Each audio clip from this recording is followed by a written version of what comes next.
Ariane accepted the offer and reported for work early that day, excited and anxious simultaneously. She could wonder how her fellow office mates would take her and what type of work she would handle on her first day. Ariane entered the office where everyone was already by their table. She smiled at all of them and introduced herself.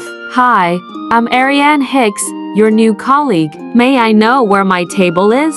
she apologetically asked, giving a polite smile. One of the girls, Desiree, smiled at her and pointed to the table near the doorway of the CEO's office. "You will work under the CEO's executive secretary, Miss Hannah Benning. Since Miss Hannah is still out, there were folders on your table for you to work on per her instructions." Ariane discovered some folders with a note, looked through them, and was instructed to create a file and save it in her computer. She began working when the CEO and Hannah Benning walked in. Everyone stood up to greet their CEO, except for Ariane, who remained seated but acknowledged his arrival politely. Hannah Benning glared at her, making Ariane wonder about her angry expression. One of her office mates near her desk advised her, and she said, "Whenever our boss enters, you should stand and bow courteously. Please remember that, okay?" Ariane nodded politely.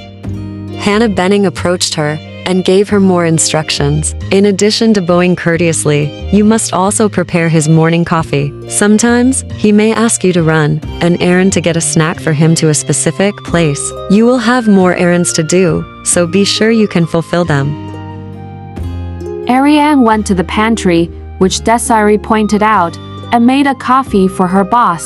She breathed a sigh of relief as she carried the cup of coffee to the CEO's table.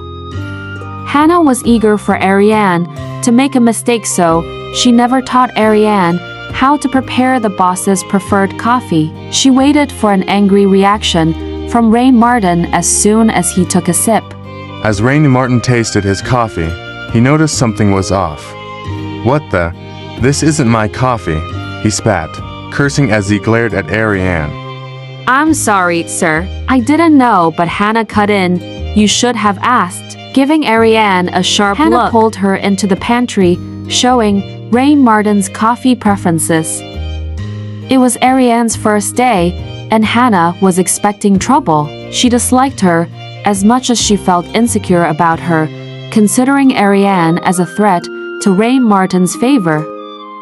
As Ariane resumed her work, Rainy summoned her. "I need you to personally deliver this envelope to this address and waited to be returned to me. Then, go to this restaurant, pick up a takeout order, and hand them this card. Ensure the food is fresh and hot or you won't like what I do with it." After leaving the building, Ariane started to worry because she wasn't familiar with the area and didn't know how to get to the location specified on the envelope. She had a few dollars left in her wallet and wondered if it could be enough to get her there. She checked her purse to see if her bank card was with her, thinking of withdrawing money if she fell short. Upon arriving at the address, she saw a massive house with security at the gate. She presented her ID and the envelope, and they let her in. A butler escorted her to the hallway, took the envelope from her, and asked her to wait. Ariane was amazed at the beauty of the living room. Then she overheard the butler calling his master Sir Henry, which made her wonder if he was Rain Martin's father. Her mind raced, wondering where Monica was and why the mansion was so quiet. When the butler returned with the envelope, he instructed her to return it to her boss, keeping it completely sealed. Ariane walked the long mile back to the gate and couldn't stop thinking about Monica and Mr. Henry Morrison. She wondered why there was no name, only the address on the envelope, and if the CEO suspected that she was Monica's sister. Had Rain Martin been keeping something from her?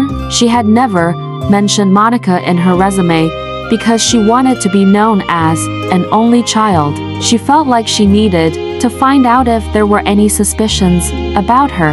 She felt that Rain Martin was hiding something from her. The security guard asked her if she needed a cab, and when she said yes, He called a taxi for her. She gave the driver a slip of paper with the name of the hotel restaurant where she needed to go. As she got out of the cab, Ingrid called, "Hey girl, are you coming for a lunch break?